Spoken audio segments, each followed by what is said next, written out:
we discuss about electrostatics of conductors.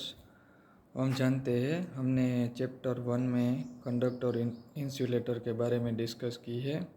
Insulator ऐसे material है जिसमें फ्री इलेक्ट्रॉन नहीं होते और कंडक्टर ऐसे मटेरियल है, उसको हम मेटल भी कहते हैं, उसमें फ्री इलेक्ट्रॉन होते हैं जो इलेक्ट्रिक कंडक्शन में भाग ले सकते हैं। यहाँ फ्री इलेक्ट्रॉन का मतलब ये इनसाइड मेटल में फ्री होते हैं और मोशन कर सकते हैं, लेकिन मेटल में से एस्केप होने के लिए ये फ्री नहीं है। इसलिए ओवरऑल कंडक्टर तो न्यूट्रल ही होता है, लेकिन उसमें फ्री इलेक्ट्रॉन अवेलेबल होते हैं और वो इनसाइड मेटल मोशन कर सकते हैं और वो रेंडमली मोशन करते हैं। और हम ऐसे भी कह सकते हैं कि कंडक्टर यानी कि मेटालिक कंडक्टर एक टाइप के गैस की तरह बिहेवियर करते हैं और उनमें इलेक्ट्रॉन फ्रीली रेंडमली मोशन करते हैं किसी भी डायरेक्शन में।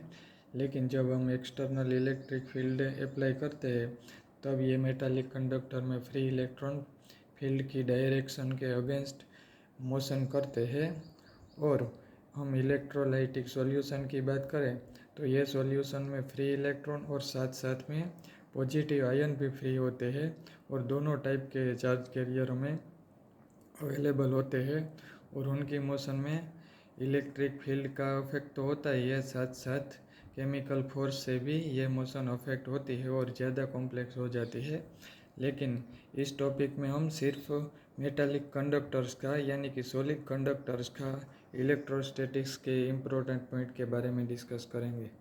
पहली इम्पोर्टेंट कंडक्टर्स की डिफाइनिंग प्रॉपर्टी ये है कि कंडक्टर के इनसाइड कंडक्टर के अंदर इलेक्ट्रोस्टैटिक फील्ड स्टैटिक सिचुएशन में यानी कि इलेक्ट्रोस्टैटिक फील्ड यानी कि किसी प्रकार की का करंट अप्लाई किया गया ना हो, ऐसी स्टैटिक सिचुएशन में inside conductor electrostatic field always zero होता है।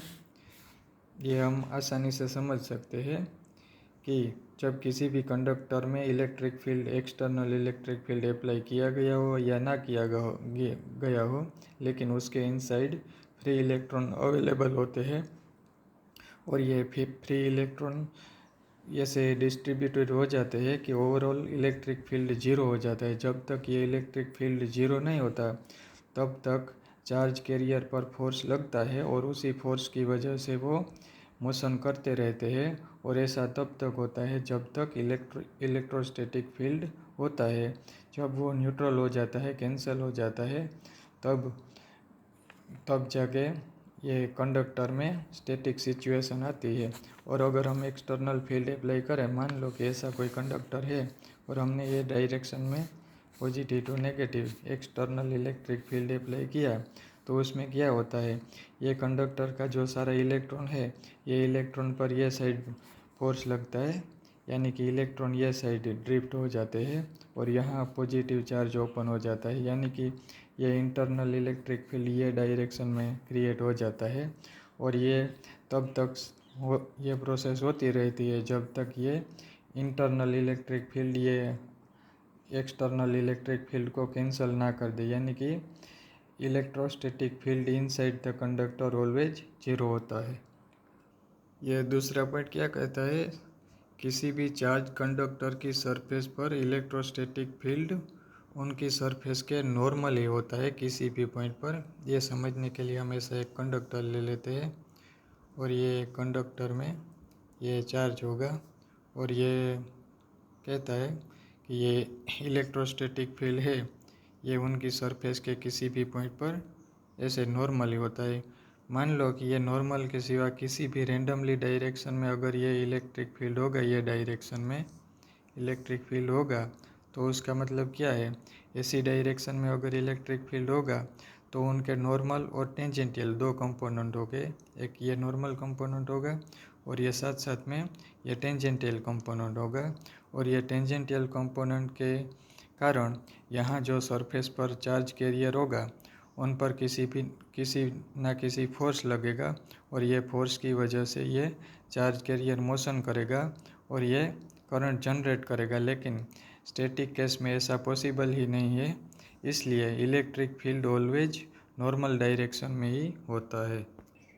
ये तीसरा पॉइंट क्या कहता है कि किसी भी कंडक्टर के इनर साइड कभी भी स्टैटिक सिचुएशन में चार्ज नहीं होता। ये हम गॉस के लॉ के हेल्प से आसानी से समझ सकते हैं। मान लो कि ऐसा एक कंडक्टर है और ये कंडक्टर के इनसाइड हमने ये छोटा सा वॉल्यूम एलिमेंट लिया और ये वॉल्यूम एलिमेंट की जो इनक्लोज बाउंड्री है उसी सरफेस को मैं एस बोल देता हूँ। तो एक ऐसे केस में Gauss law according flux phi is equal to E S is equal to Q upon epsilon 0 होगा। लेकिन हम जानते हैं ये पहले पॉइंट में ही कि इनसाइड किसी भी कंडक्टर इलेक्ट्रोस्टैटिक फील्ड 0 होता है, यानी कि ये टर्म 0 हो जाएगा।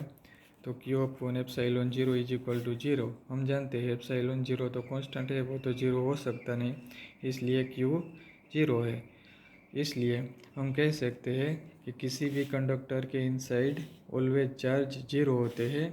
और ये सिचुएशन हम दूसरी तरह मेथड से भी आसानी से समझ सकते हैं। मान लो कि एक ऐसा कंडक्टर है और उसमें ये फ्री इलेक्ट्रॉन उसके सेंट्रल रीजन में है। हम जानते हैं कि दो इलेक्ट्रॉन के बीच में रिपल्जन होता है और वो एक दूसरे से दूर भागने की कोशिश करते हैं। ऐसे में क्या होगा, ये जो सेंट्रल रीजन में इलेक्ट्रॉन है वो एक दूसरे को रिपल करेंगे और वो एज पॉसिबल एक दूसरे से मैक्सिमम दूरी पर रहने की ट्राई करेंगे। और ये कंडक्टर में ये सिचुएशन तब होती है जब ये बाउंड्री पर यानी कि सरफेस पर चले जाए। ऐसे केस में उनके बीच में मैक्सिमम दूरी होगी और वो मिनिमम पोटेंशियल एनर्जी के साथ स्टेबल सिचुएशन में रह सकते हैं। और अगर ये कंडक्टर के इनसाइड अगर फ्री पॉजिटिव चार्ज होता है, यहाँ मैं दूसरी फिगर ड्रॉ करता हूँ, यहाँ सेंट्रल रीजन में अगर पॉजिटिव चार्ज होता है तो ये पॉजिटिव आयन यानी कि न्यूक्लियस ज़्यादातर कोई मोशन तो नहीं कर सकते, लेकिन ये पॉजिटिव आयन आसपास में जो फ्री इलेक्ट्रॉन होते हैं उसको अट्रैक्ट करते हैं और ये न्यूट्रलाइज हो जाते हैं। और जहाँ से इलेक्ट्रॉन आए यहाँ पॉजिटिव आयन हो जाते हैं ये एरिया में। बाद में ये पॉजिटिव आयन उनके आसपास के नियर बाय एरिया में से इलेक्ट्रॉन को अट्रैक्ट करते हैं, इसलिए लास्ट में ये पॉजिटिव आयन यहाँ ड्रिफ्ट हो जाते हैं और इनर साइड कोई भी चार्ज नहीं रह सकता। ये चौथा पॉइंट क्या कहता है कि किसी भी कंडक्टर के through out volume potential constant होता है। सरफेस के किसी भी पॉइंट पर पोटेंशियल कांस्टेंट होता है और उसके इनसाइड के भी पोटेंशियल कांस्टेंट होता है। ये हम आसानी से पहले पॉइंट से ही समझ सकते हैं। हम जानते हैं कि किसी भी कंडक्टर के इनर साइड इलेक्ट्रिक फील्ड 0 होता है और ये सरफेस पर जो इलेक्ट्रिक फील्ड होता है उसको सिर्फ नॉर्मल कंपोनेंट ही होता है, यानी कि कोई टेंजेंटियल कंपोनेंट नहीं होता है।